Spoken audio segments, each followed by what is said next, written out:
bikin aja jawabannya, kan nanti sudah dikasih waktu ya.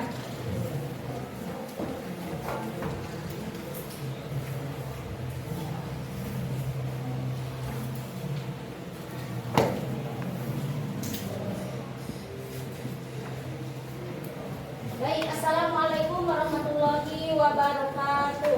Waalaikumsalam warahmatullahi wabarakatuh. Alhamdulillah hari ini sehat semuanya anak-anak. Alhamdulillah. Siapa yang tidak hadir hari ini? Hadir semuanya? Ada yang tidak hadir. Ada yang tidak hadir siapa? Adrian Pramudia, kenapa? Sakit. Terus siapa lagi? Siapa? Azfa. Kenapa Azfa? Sakit. Siapa lagi? Rafael. Kenapa Rafael? Sakit juga. Muhammad. Siapa lagi? Siapa? Satria Arsyarianto. Itu sakit. Sakit atau apa? Oke. Udah? Banyak sekali yang tidak hadir. Siapa? Ihsan Prasetyo. Sudah? Rasya. Terus? Ilham. Pantesan Ilham, Irmansyah. Siapa lagi? Udah? Oke. Baik anak-anak, sebelum kita memulai belajar, kita akan berdoa. Silakan dipimpin dulu. Berdoa. Istilah dan Nur. Istiqomah. Doa anak tadi.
Oke. Masih semangat? Kebetulan ini jam terakhir ya. Sebelum belajar kita berdiri dulu. Masih ingat nggak ibu ngasih lagu? Kita nyanyi membakar semangat dulu karena ini jam terakhir. Berkibarlah bendera. Ingat nggak lagunya? Berkibarlah. Itu ibu udah kasih di kelas ini? Belum. Apa yang apa? Lagu nasional. Bandung Lautan Api. Oke, tidak apa-apa. Hafal semua? Oke. Kita nyanyi terlebih dahulu ya supaya lebih semangat belajarnya. 1, 2, 3. Halo.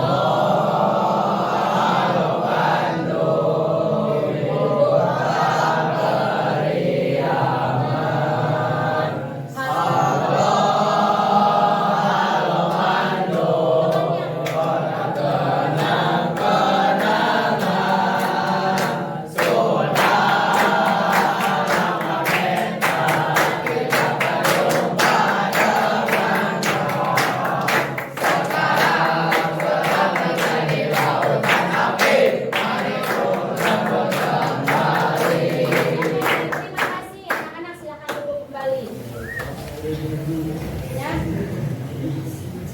Mari Bu rebut kembali. Baik anak-anak, hari ini kita akan belajar ya masih tentang berpendapat warga negara pada era keterbukaan informasi. Nah, pada pertemuan kali ini tujuan pembelajarannya adalah peserta didik mampu menjelaskan jaminan kemerdekaan berpendapat di Indonesia. Minggu kemarin kita sudah membahas apa itu kemerdekaan berpendapat. Nah, sekarang ada jaminan nggak kalau orang berpendapat itu akan baik-baik saja? Karena berpendapat itu kan banyak ya, mengkritik teman, mengkritik pemerintah. Nah, ada jaminan nggak bakalan diapa-apain? Nah, itu yang akan kita pelajari.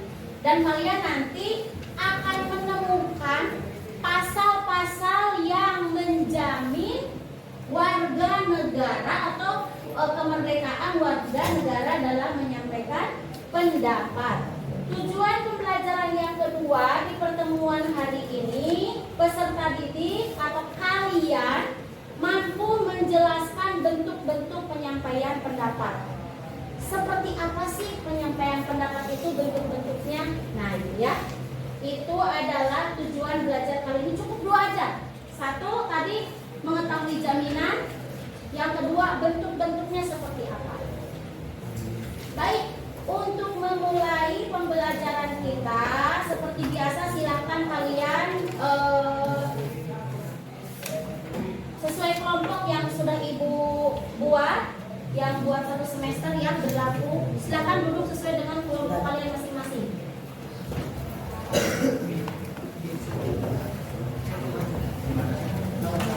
Nah, sok, masih ingat nggak? Master yang ibu.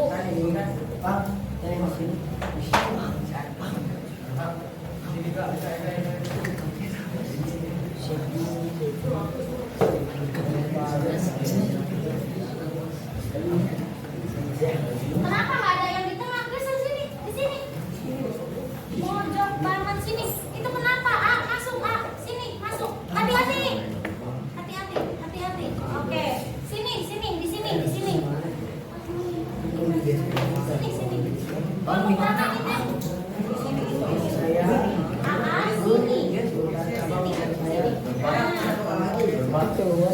Kamu kelompoknya sama siapa? Geser sini. Ini tinggal 3 orang, tidak apa-apa.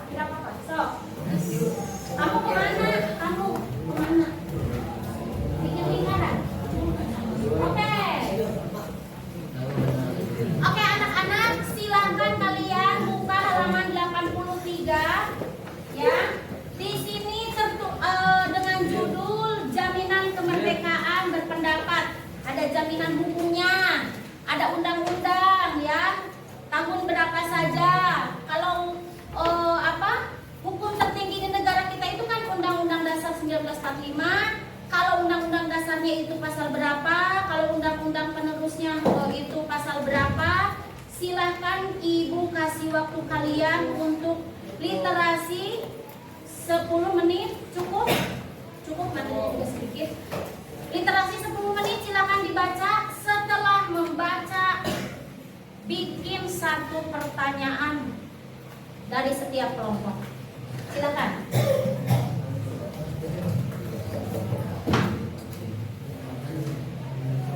Apa yang kalian temukan, dirasa penasaran, tanyakan nanti di sesi 2.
terkait pertanyaan yang akan disampaikan.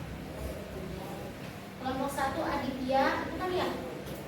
Aditya, Adrian, Adis, Arya, Azfa. Ya. Silakan diskusi dengan teman sekelompoknya setelah kalian literasi. Diskusikan pertanyaan yang akan disampaikan.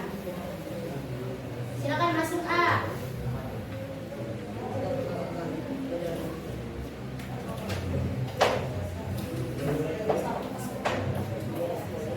Masuk aja ke kelompok A.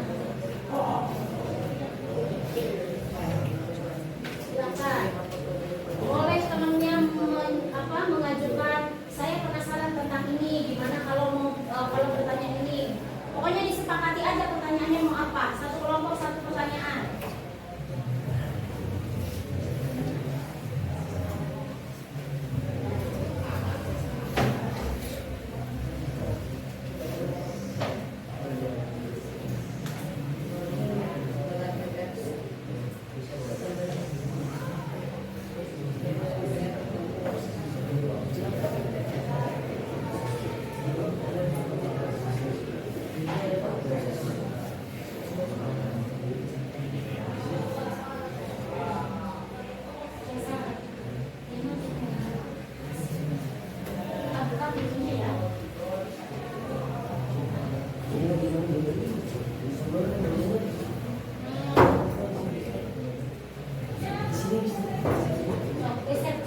Ini juga kosong.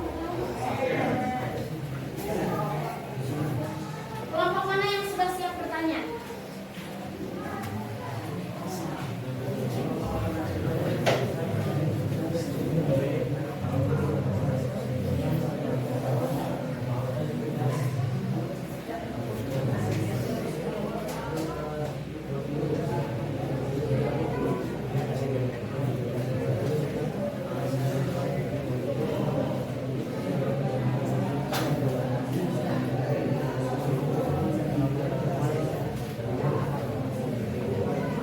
Jangan cari pertanyaan di buku. Pertanyaan itu lahir dari rasa ingin tahu. Kamu ingin tahu apa dari yang kamu baca ini? Yang nggak dipahami apa?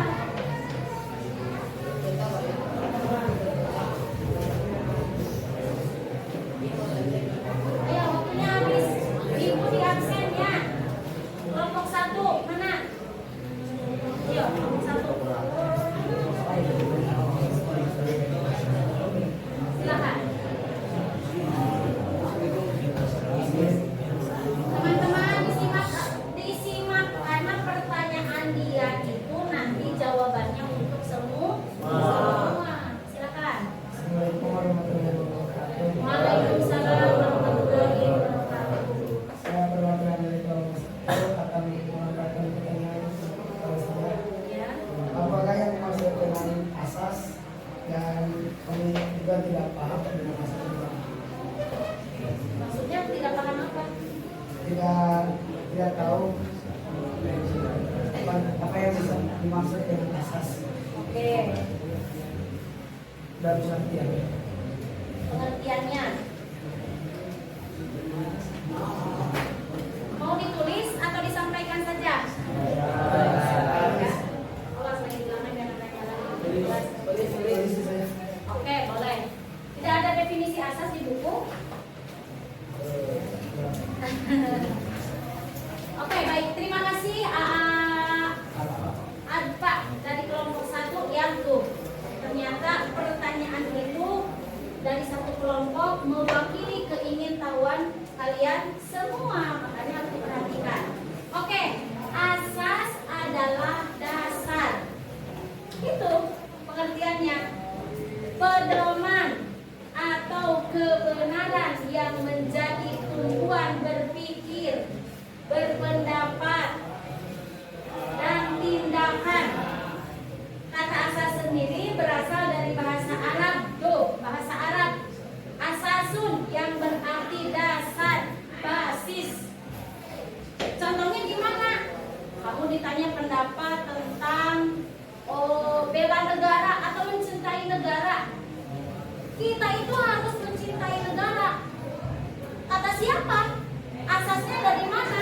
Nah, tahu asasnya kalian apa, Cina? mencintai negara itu apa? Sebagian dari iman. Dari mana itu dasarnya? Hadis, ijma para ulama atau pendapat ulama atau hadis. Nah itu asas. Asas itu dasar seseorang berpendapat, bertindak atau berperilaku. Contoh, kita bebas menyampaikan pendapat, tidak akan diapa-apain. Asasnya apa? Dasarnya apa nih? Atau kamu itu kalau mau sholat harus wudu dulu? Atau siapa? Bisa, yang penting pas sholat mana kalau harus wudu dulu. Dasarnya apa? Asasnya apa? Nah, itu asas dasar kita berpendapat, berperilaku. Dasarnya surat Al-Maidah ayat sekian. Ketika engkau akan bersolat, maka fagsilu wujuhakum wa aydiyakum ilal marafiq wamsahu bi ru'usikum wa arjulakum ilal ka'bayn. Eta asas nanti. Berarti lamun kita wudu lah tidak sah. Nah, itu asas teh. Jadi kamu mengambil asas boleh berpendapat. Asasnya apa? Oh, pasal 28 nih UUD RI tahun 45. Oh, itu asas. Bisa menjawab sudah cukup? Kelompok 2, bagus pertanyaannya. Seperti sepele tapi ternyata kalau tidak paham kita bingung ya.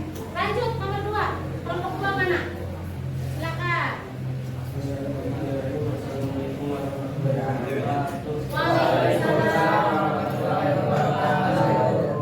Saya akan mengenali perwakilan dari kelompok 2 ingin menanyakan tentang kenapa Indonesia disebut negara hukum.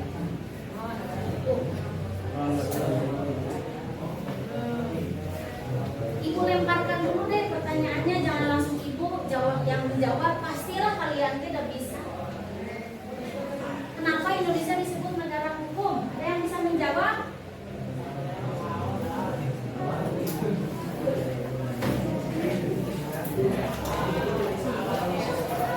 Ayo, ada yang bisa menjawab nggak?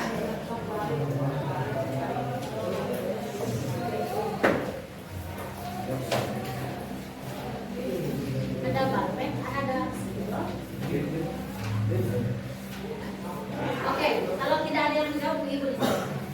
Anak-anak, kan dasar negara kita itu ada yang pertama Pancasila. Yang kedua UUD 1945. Di dalam Undang-Undang Dasar 45 itu, di antara isinya adalah aturan-aturan yang terkait bagaimana kita hidup berbangsa dan bernegara, bahwa segala sesuatunya itu dihukum, ada aturannya. Aturan itu disebut hukum.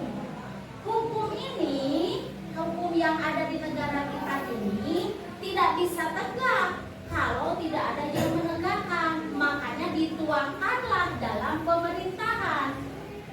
Pemerintahan di negara kita secara horizontal itu terbagi kepada 3. Ada eksekutif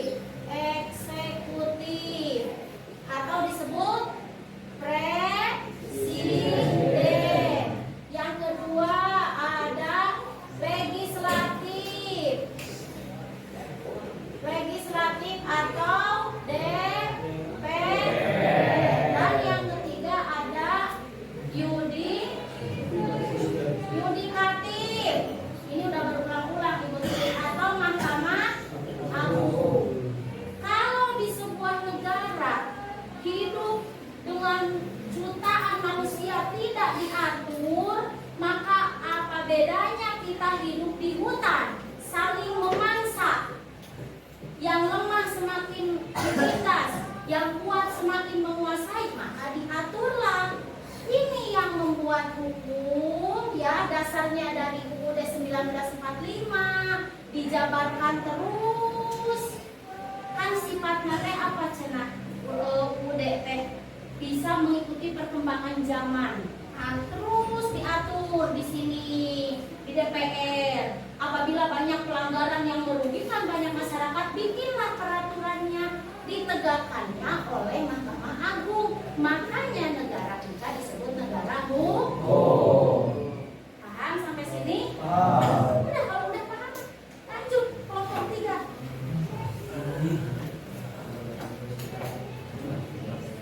Kelompok 3 mana? Silakan. Assalamualaikum warahmatullahi wabarakatuh. Waalaikumsalam. Saya dari perwakilan kelompok 3 akan bertanya apa yang dimaksud berpola pikir rasional. Berpola pikir rasional. Terima kasih pertanyaannya. Ada yang bisa jawab? Jangan ikut terus, kan yakin kalian bisa. Berpola pikir rasional.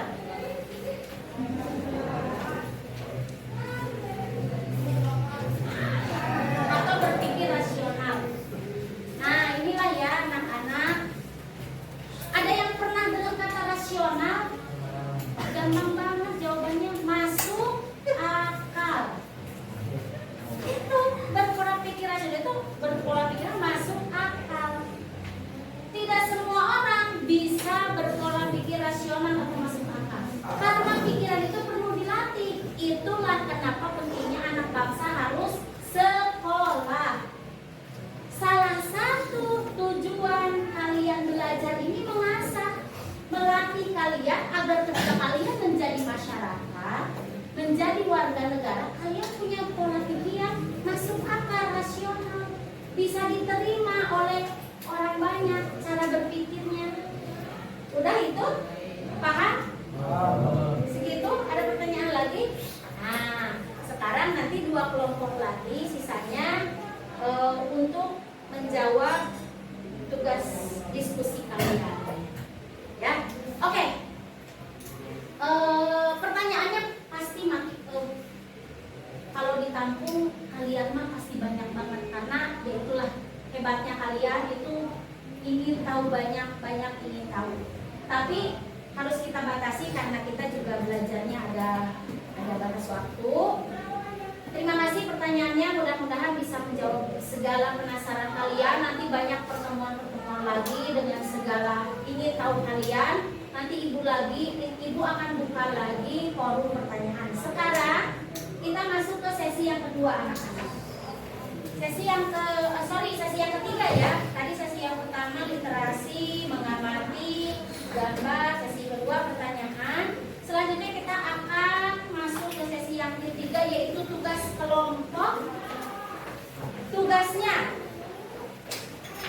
setelah kalian memahami peraturan undang-undang yang menjamin pelaksanaan berpendapat di Indonesia, undang-undang mana Bu? Di halaman 84. Itu undang-undang yang menjamin berpendapat. Ya, kalau kalian masih bingung, buka lagi halaman 84. Di situ tertera dari UUD 45, Undang-Undang Dasar ada TAP MPR, ya. Kemudian ada Undang-Undang nomor 36, ada Undang-Undang nomor 39. Itu semua undang-undang yang menjamin kemerdekaan berpendapat. Nah, sekarang tugas kalian sama teman-teman diskusi. 2 ya tugasnya. 1, menurut kelompok kalian apa saja manfaat setelah memahami peraturan undang-undang yang menjamin pelaksanaan kemerdekaan berpendapat.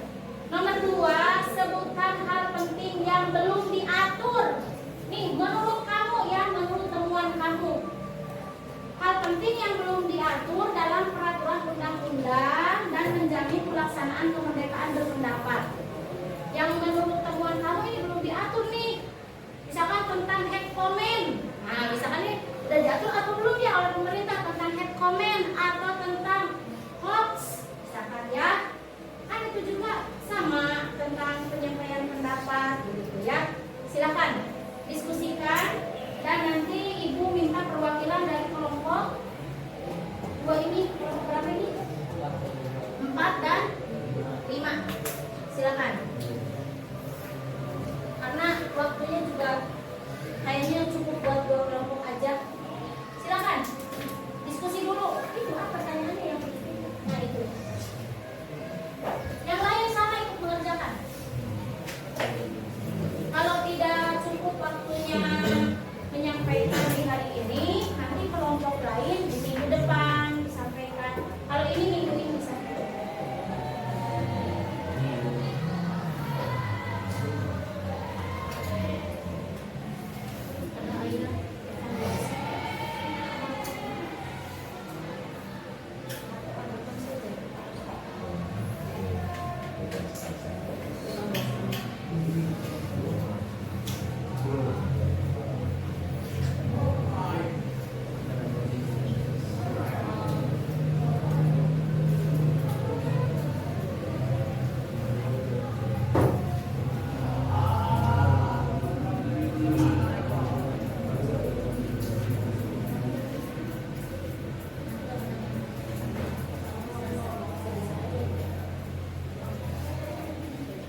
yang melihat secara jeli. Kenapa Wisnu? Tadi pun kan hilang. Oh nggak bawa. Nanya teman ada yang bawa 2 gitu.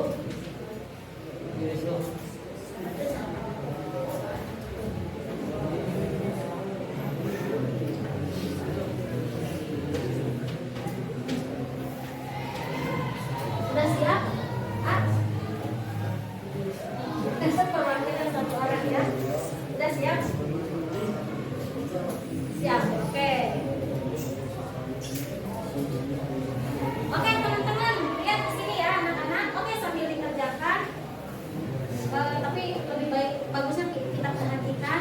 Ini ada dari kelompok 4 ya. Kelompok 4 sudah siap menyampaikan hasil diskusi ya terkait apa tadi Kak? Tema diskusinya. Jadi menurut kelompok ini manfaat setelah mengetahui undang-undang ya yang menjamin tentang kemerdekaan berpendapat di Indonesia. Oke, silakan. Assalamualaikum warahmatullahi wabarakatuh. Waalaikumsalam warahmatullahi wabarakatuh. Saya perwakilan dari kelompok 4 akan Menyampaikan hasil ada diskusi. Oke. Jadi di undang-undang yang itu dijelaskan bahwa orang berpendapat itu bebas untuk ganti kepercayaan yang pikiran dan sikap dan sesuai dengan hati nuraninya apa yang dia pikiran dan hati nuraninya. Dan di pasal 29 dijelaskan bahwa bisa mengeluarkan dengan lisan atau pikiran atau tulisan. Jadi kalau ada orang yang mau menyampaikan pendapat tapi dia gugup dalam mengucapkan, dia bisa dengan tulisan. Mengirim surat dan juga berhak mendapatkan kebebasan bersertifikat berkumpul dan mengeluarkan pendapat berserikat. Dan orang berpendapat juga harus bisa menghormati yang berbicaranya dan Orang yang berbeda pendapat dengan dia. berpendapat dengan dia. Terus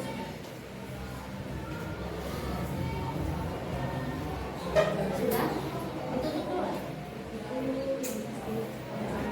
Itu yang bisa kami sampaikan. Terima kasih. Assalamualaikum warahmatullahi wabarakatuh. Waalaikumsalam. Kita kasih tepuk tangan buat berani berbicara menyampaikan poin per poin dari undang-undang yang menjamin kebebasan berpendapat. Silakan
Jadi kalau mau bikin tulisan itu harus bertanggung jawab, jangan melontarkan kebencian, membagikan berita bohong, harus bisa bertanggung jawab. Bagus, selanjutnya kelompok mana lagi?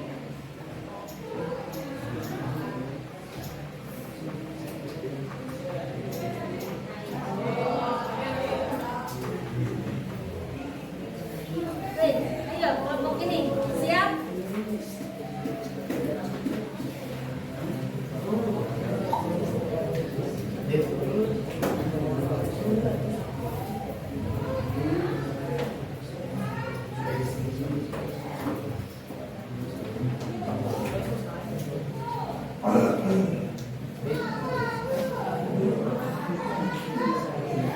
Baik anak-anak, tadi kita sudah ada 2 perwakilan kelompok menyampaikan hasil diskusi. Tadi juga ada perwakilan kelompok yang sudah bertanya. Kita simpulkan pembelajaran kita hari ini, ya, bahwa menuangkan pikiran, ya, sesuai dengan hati nurani, baik dalam bentuk lisan ataupun tulisan, di era keterbukaan informasi ini aman karena ada undang-undang yang menjamin keselamatan kita, ya, dalam menyampaikan pendapat, ya. Namun perlu digarisbawahi, dalam menyampaikan pendapat di era keterbukaan informasi yang sekarang banyak sekali aplikasi yang menjadikan wadah untuk menyampaikan pikiran itu, ada WA, ada Facebook, ada Instagram, ada TikTok. Di situ adalah tempat untuk menyampaikan pikiran, baik dalam bentuk gambar, tulisan, boleh ada undang-undang yang terjadi, tapi yang harus digarisbawahi, apapun yang kita tuangkan, baik dalam pikiran ataupun tulisan itu, baik dalam lisan ataupun tulisan, video atau gambar, harus bisa dipertanggungjawabkan. Seperti kata tadi Ibu, jangan menyebarkan berita bohong atau mengujarkan kebencian atau, ya, mengejek agama lain atau mengejek kelompok suku-suku lain, ya. Itu yang harus digarisbawahi. Jadi aman. Oleh karena itu, setelah kalian mempelajari ini, kalian menemukan manfaatnya atau tidak? Nah, apa yang bisa kalian manfaat apa yang kalian temukan dari pembelajaran hari ini? 1, Langsung berpendapat. dijamin oleh undang-undang. Itu ya. Kalian jadi tahu kalau ternyata berpendapat itu dijamin oleh undang-undang. Yang kedua,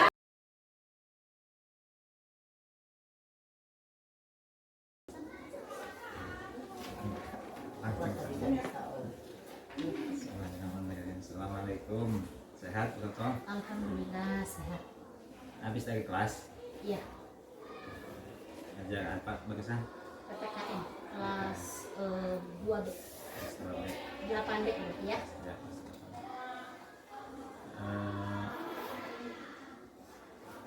Sudah di pertemuan keberapa? Akhir. Kalau minggu depan acara apa sudah mulai ujian praktek, berarti ini pertemuan terakhir. Kalau minggu depan masih ada, berarti masih 1 pertemuan. Tergantung kebijakan kepala sekolah. Ada temuan apa di kelas untuk tadi? Pelajaran tadi ya. Ya.